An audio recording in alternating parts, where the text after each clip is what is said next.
Саламатсыздарбы, урматтуу телекөрүүчүлөр, эфирде маанилүү маек берүүсү.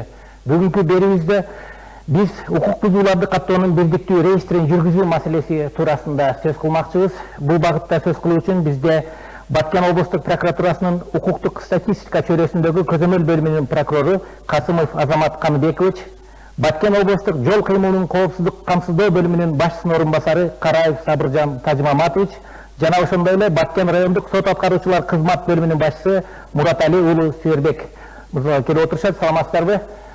Бүгүнкү күндө мамлекеттик башкарууда санариптик технологияларды киргизүү абдан активдүү жүргүзүлүп жатат. Анын ичинде биздин прокуратура тармагында дагы бул иштер абдан активдүү жүрүп атат дейбиз. Негизи эле бүгүнкү маекти Азамат Камыбекович сизден баштасак, өлкөдөгү бирдиктүү укук бузуулардын бирдиктүү реестринин көзөмөлдөө сиздердин прокуратура тарабынан жүргүзүлүп келген. Ошол мааниси жөнүндө бул бирдиктүү реестрде киргизүүнүн мааниси жана кызматы туурасында алгач сиз сөз баштап берсеңиз. Рахмат. Урматтуу Баткен облусунун тургундары, өзүңүздөргө маалым болгондой, Кыргыз Республикасынын президентинин 2020 жылы 17 декабрына Кыргыз Республикасынын мамлекеттик башкаруусуна санариптик технологиялар киргизүү активдештирүү боюнча кечиктирилгис чаралар жөнүндө номер 64 сандуу жарлыгынын алкагында Кыргыз Республикасынын башкы прокуратурасы тарабынан иштер жүргүзүлүп, укук бузуулардын бирдиктүү реестри автоматташтырылган маалымат тутуму иштеп жатат. Ошондой эле Кыргыз Республикасынын башкы прокурорунун 2021 жылдын 31 ноябрына номер 55 буйругу менен бекитилген укук бузуулардын бирдиктүү реестри автоматташтырылган маалыматтык тутуму жүргүзүү тартибинин талабына ылайык жүргүзүүдөбүз.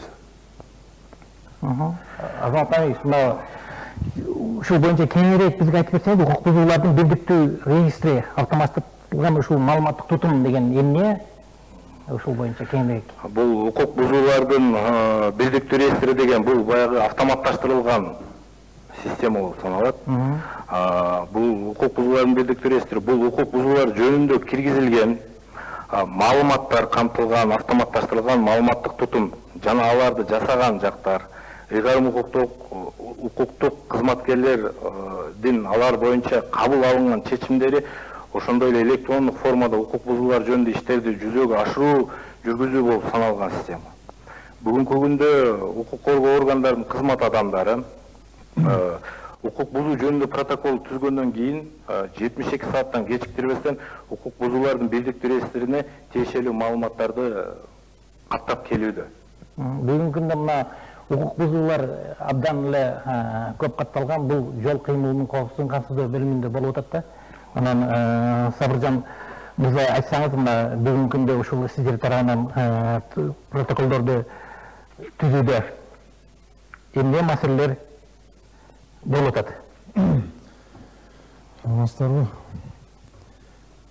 Баткен облусунун аймагында укук бузуулар дегенде бул укук бузуу айдоочулар тарабынан жол эрежесин бузуулар болуп саналат. Укук бузуулардын бирдиктүү реестрине укук бузуу жөнүндөгү протоколу 72 сааттын ичинде каттоого алынат. Катталган укук бузуу жөнүндөгү протоколу 1 ай ичинде айдоочу тарабынан ошол айдоочуга түзүлгөн протоколдун айып акчасы төлөнбөсө, бул айдоочунун протоколу сот органдары тарабынан өткөрүлүп берилет. Ошон үчүн бул жол кыймылынын коопсуздугун камсыздоо кызматкерлери тарабынан бул 1 ай ичинде төлөгөн 3000 сомдон ашкан айдоочуларга Кыргыз Республикасынын укук бузуулар кодексинин 38 беренесинин 2 бөлүмүнүн 8 пунктунун негизинде автоунаалары айып короого киргизилет. Ошондой эле айып короого айып акчасы бар 1000 сомдон ашуун чет мамлекеттин автоунаалары 1000 сомдон ашык айып акчасы болсо атайын айып короого киргизилет.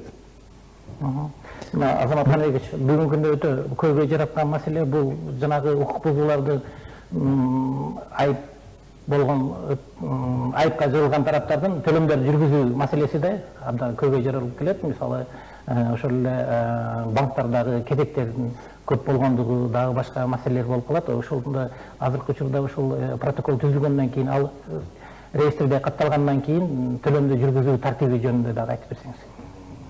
Рахмат. Жогору жакта атайын даярдалган образец түрүндө протоколду көргөзүп кетсем, ушул урматтуу Баткен областында турган негизи эле Кыргыз Республикасынын жарандарына бул укук бузуу жасалгандыгы аныкталып, ыйгарым укуктуу орган кызматкерлер тарабынан укук бузуучунун колуна укук бузуу боюнча протокол тапшырылат. Бул протоколду 16 мына көңүл бурсаңыздар, бул эмесинде үстүндө QR коду бар, оң жагында үстүндө. Бул QR код 16 цифрадан турат. Ал эми бул баягы аныкталып, протокол түзүлгөндөн кийин төлөө жагы бул банктар аркылуу, терминалдар аркылуу, уюлдук телефон аркылуу жана ошондой эле ар кайсындай мессенджерлерден электронный кошелек деп коебуз биз, баягы М-банк эмелерден төлөөгө мүмкүнчүлүгү бүгүнкү күндө иштеп жатат, бар ошондой мүмкүнчүлүк. Сабыржан Тажымович, ушуга кошумча айтсаңыз болот.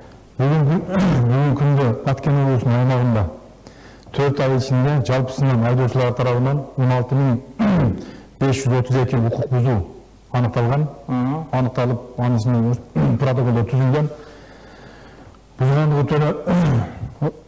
Анын ичинен 13.182 укук бузулгандыгы төлөнүп, 3.350 укук бузуу жөнүндөгү протокол укук бузуулардын бирдиктүү реестринде төлөнбөй турат азыркы күндө. Ошол себептен азыркы күндө айтып кетет элем, ушул укук бузган айдоочуларга 1 ай мөөнөттүн ичинде төлөнсө, 70% төлөм менен 1000 сомдук айып акчасы алынган болсо, 300 сом айып акча төлөйт. Кошумчалап айтып коеюн, мындай если укук бузуу аныкталып калып, сиздер тараптан протокол толтурулса, баягы скидка менен жеңил төлөп калуу жолу бар. Жеңилдетилген пайыз менен. Жеңилдетилген пайыз менен төлөө эмеси бар. Канча пайызга чейин? 70%га чейин. 70%га чейин төлөө. Кайсы бир мөөнөттө алгачкы 1 ай аралыгында. 30 күндүк мөөнөттө 70%дык скидкасы бар. Жакшы болот экен. Эми мыйзам талабына укук бузуучулар тарабынан төлөнбөй калган айып пулдардын протоколдору сот аткаруучуларга барып түшөт. Бүгүнкү күндө мына Сербек мырза айтсаңыз, айып пулду төлөтүү үчүн сиздер тараптан кандай иш-чаралар көрүлүп атат? Биз тараптан аткарууга түшкөн протоколдо салынган айып пулду төлөө үчүн укук бузуучуларга 10 күндүк мөөнөт ичинде төлөп берүүсү тууралуу атайын берилген мөөнөт ичинде төлөп бербесе, мажбуриятинде иш-чаралар жүргүзүлөт. Анан кандай мажбур иштер жүргүзүлөт? Мына сиздер тараптан кандай мажбурлап аткаруу иш-чаралары көрүлөт? Кыргыз Республикасынын аймагынан сыртка чыга албай калышат, паспорт ала албай калышат. Эгерде бул эгер төлөм жүргүзүлбөсө көйгөй жаралышы мүмкүн да? Ооба. Паспорт ала албай калышат. Анан балалуу болуп калса, балдарына метрик ала албайт. Нике күбөлүк жаңы үйлөнгөн болсо, нике күбөлүк ала албай калышат. Кыскача айтканда, баардык документация иш-чараларына бөгөт коюлат. Мал мүлктөрү текшерилет. Эгерде мал мүлктөрү болсо, аларга карата камактар салынат. Кошумчалап кетсек болобу, урматтуу баруучу. Мисалы, ыйгарым укуктуу органдын кызматкерлери тарабынан протокол түзүлгөндөн кийин 30 күндүк мөөнөт бар. Жана жогоруда жол кыймылын коопсуздук кызматкери айтып кеткендей, 30 күндүк убакыт бар. 30 күн өткөндөн кийин ыйгарымдыктуу орган жана бизде пеня деп коебуз, кошумча төлөө үстүнө 100% кошулуп калат. Ошону токтом чыгарат. Токтом чыгаргандан кийин сот аткаруучуга жөнөтөт. Баягы сот аткаруучу мажбурлап өндүрүү үчүн жөнөтүлөт. Жана жогоруда сүйөрүмүз айтып кеткендей, баягы өндүрүүгө эме болгондо жөнөтүлгөндөн кийин өндүрүлгөн убакытта берилет. Ошол убакытта төлөнбөсө сот аткаруучулар тарабынан чек коюлат. Чек коюлган бул баягы Кыргызстан мамлекетинен башка мамлекетке чыгуу жагынан аябай көйгөй жаратып коюшу мүмкүн. Мисалда ошондой эмелер бар да. Ошондой маселе бар. Маселе кээ бир биздин жарандарыбыз, например, Баткен областынын жарандары билет алат Москва шаарына, Россия Федерациясына. Чыгаарда 3-4 саат калганда аэропортко барышат. Аэропортко барып учайын деген мезгилде чек ара кызматкерлерине сиздердин чек коюлуп калган да. Сиздердин айыппулуңуз бар экен. Төлөгүлө дегенде ал жерден моментам ал 1 сааттык мөөнөт алып калышы мүмкүн да. Чыгып баягы протокол таап, 16 цифрадан турган номерин таап, кодун таап төлөгүчө убакыт өтүп кетиши мүмкүн. Аэропорттон кечигип, билеттери күйүп, ар кандай көйгөй жаратып коюшу мүмкүн.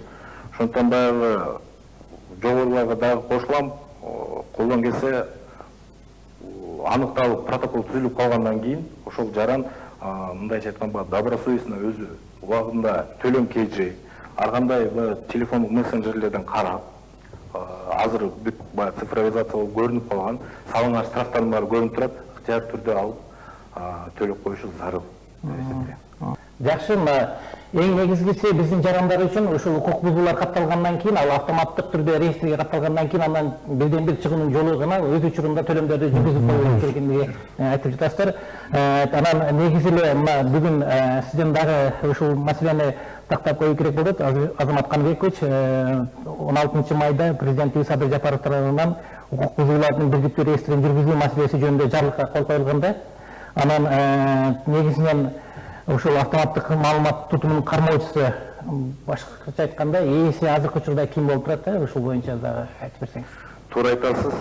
25-жылдын 15-майына чейин УБР автоматташтырылган маалыматтын системасы, мындайча айтканда, башкача айтканда, кармоочусу башкы прокуратура болуп эсептелип келген. Ал эми 15 май 2025-жылдын урматтуу президентибиздин жарлыгы чыгып, ал жарлыкта УБР автоматташтырылган системасы ички иштер министрлигине толугу менен 3 айлык мөөнөттө өткөрүлүп берүүсү айтылган. Башкача айтканда 15 августтан тартып укук бузуулардын бирдиктүү реестри автоматташтырылган маалыматтык тутум ички иштер министрлиги ээси болуп саналып калат. Но сиз тараптан кандай мажбур түрүндө иш-чаралар көрүлөт? Ушул боюнча кеңирээк айтып берсеңиз, мисалы ошол эле айыпкердин мал мүлкү дагы камакка алынышы мүмкүнбү? Ушулар боюнча дагы кеңирээк айтып берсеңиз. Укук бузуучуларга карата мал мүлктөрү, акча каражаттары, банктык эсептери текшерүү жүргүзүлөт. Эгерде мал мүлктөрү, акча каражаттары болсо, аларга карата камак салынат. Рахмат. Урматтуу телекөрүүчүлөр, биздин берүүбүз самын ачып атат. Бүгүн биз укук бузууларды каттоонун бирдиктүү реестрин жүргүзүү маселеси туурасында сөз кылдык. Урматтуу жарандар, бүгүнкү айтылган сөздөрдөн улам укук бузууга жол берүү зарыл экендигине дагы бир жолу белгилеп кетмекчибиз. Урматтуу бүгүнкү маектин катышуучулары, силерге ыраазычылык билдиребиз. Урматтуу телекөрүүчүлөр, бүгүн биздин ушул укук бузууларды каттоонун бирдиктүү реестрин жүргүзүү маселеси боюнча маегибизге Баткен облустук прокуратурасынын укуктук статистика чөйрөсүндөгү көзөмөл бөлүмүнүн прокурору Касымов Азамат Каныбекович, Баткен облустук жол кыймылынын коопсуздугун камсыздоо бөлүмүнүн башчысы орун басары Караев Сабыржан Тажимаматович жана ошондой эле Баткен райондук сот аткаруучулар бөлүмүнүн башчысы Муратали уулу Сербек болушту. Ушуну менен берүүбүз саман ачыкты. Келерки берүүдөн көрүшкөнчө аман туруңуздар.